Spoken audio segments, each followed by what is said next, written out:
medalist from Bahrain, Salwa Naser. Can she do it again here? Paulino had not been beaten by Naser, had not been beaten for a couple of years in the 400 meters. Will she manage to turn things around here? Gabby Thomas was also ahead of her. Gabby now, as we know, moved down into the short sprints. Then we throw in some new challengers. Alexis Holmes has been here as a racer with Nakisha Price in there 5 and 4. So Alexis knows that in the middle lanes they've got a slight advantage over the challengers, particularly Amber Anning, who we're going to see in a second. There's Nakisha Price. Was only 8th in Kingston in that incredibly fast race, so she'll want to turn that around. So the world indoor champion from Great Britain, been based in the US for quite a few years now, good 200-meter runner as well. Was disqualified actually at the European Indoor Championships. A real shame that was for lane infringement. Then Stacey Ann Williams, she must look at the times and go, well, I'm pretty good. I've run 50 flat in my career, but that makes me the slowest in this field. Not by much. Then Whittaker on the inside. Actually ran an 800. I'm always curious about 400-meter runners at 2.2 this year. Really? Okay. This is a walk in the park for her, yeah? It's impressive. Yeah.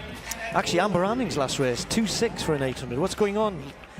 You want that 400-meter runners, exactly. Yeah. Just testing them in early season. Yeah. This, though, about their main event, the 400 meters. We got Whittaker on the inside, then Williams, Amber Anning, the world indoor champion, in 3. Nakisha Price, Alexis Holmes, Paulino, the Olympic champion, in 6. Naser, Olympic silver medalist, winner in Kingston, and then Kendall, Ellis on the outside. You know Naser's going to get out, but Paulino does have her in her sights just outside of her. Set. Safely away, everybody, around this first turn. Naser has started quickly. Paulino's going to try and hang on to her, and also gone out pretty quickly Alexis Holmes, as she likes to as well. Amber Anning in lane 3 got some room to make up. There's a big gap between Price and the athletes outside her, so Anning's going to have to check off that. Now look at this. Naser out there in lane 7 has gone through the first 200 meters incredibly quickly. Paulino hanging on. Holmes is right there. Amber Anning looks as though others are starting to chase her down. Whittaker has really come through in lane 1, and as that stagger starts to unfurl, we'll put her perhaps in 3rd.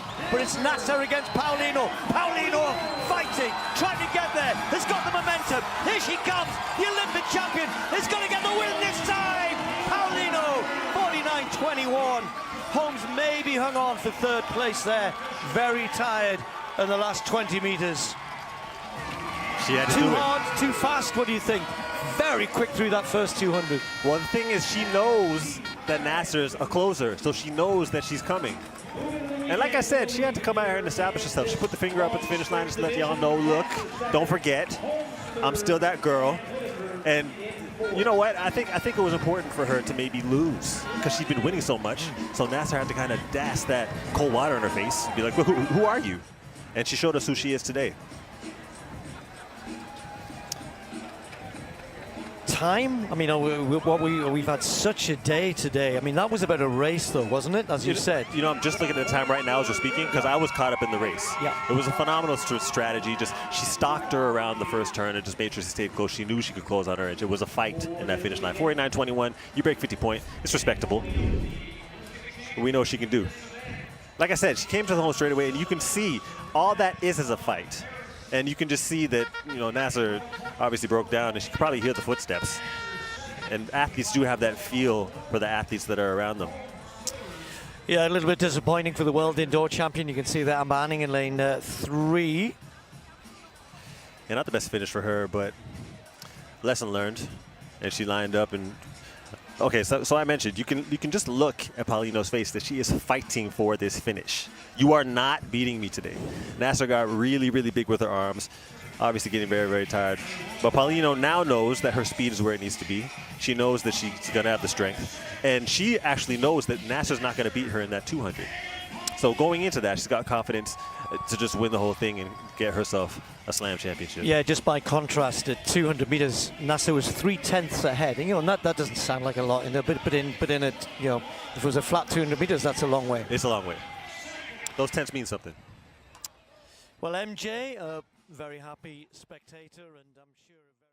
The women's 400 meters at the second leg of the 2025 Grand Slam Track Tour in Miami exploded into one of the most gripping clashes of the season.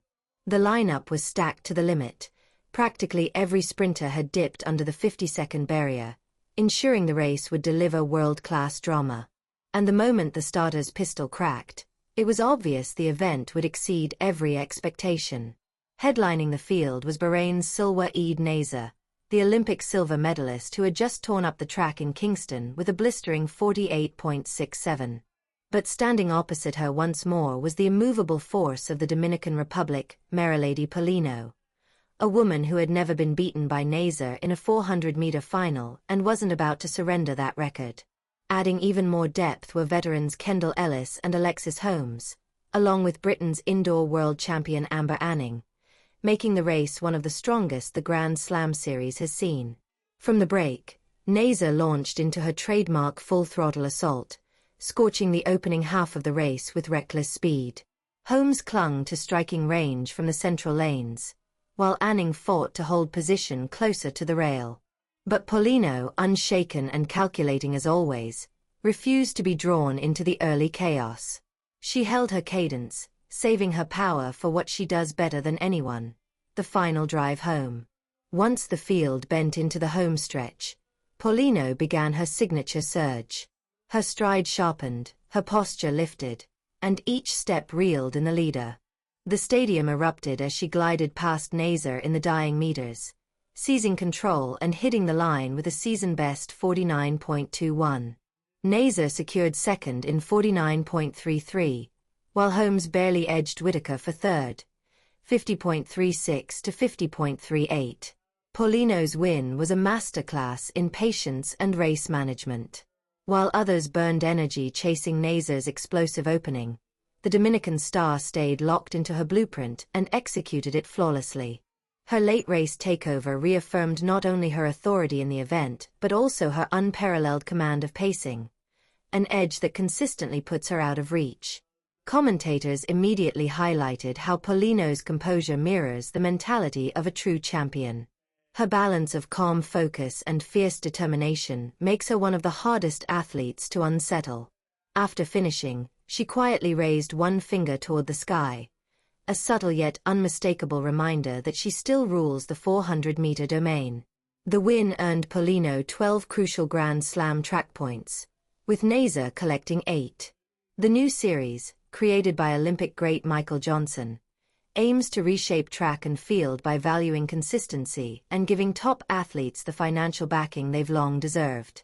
With another victory secured, Paulino stretches her unbeaten run and solidifies her place as the most dependable force in the women's 400 meters.